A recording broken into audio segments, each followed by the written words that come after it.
После многу години, уште повеќе милиарди долари, General Motors дигна раце од автономните возила и објави дека ќе престане да ја финансира компанијата Cruise, која беше задолжена за таа работа.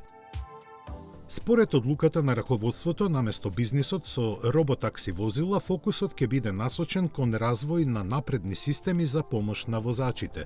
Причина за ваквото страшно свртување се парите. Според годишните финансиски извештаи, Cruise во последните 3 години на General Motors му има создадено 5,8 милиарди долари загуби, плюс уште милиарда и 300 милиони во првите 9 месеци на годинава. Дополнително се потрошени уште повеќе од 2 милиарди за зголемување на учеството во сопственоста на компанијата, која од 2016-та делува под капана на General Motors.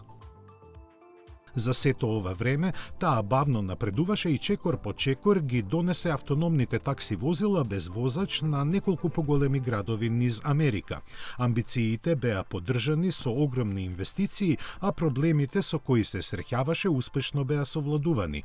Но ланската есен едно нивно возило удри пешак во Сан Франциско, пошто им беше одземена дозволата да учествуваат во сообраќајот.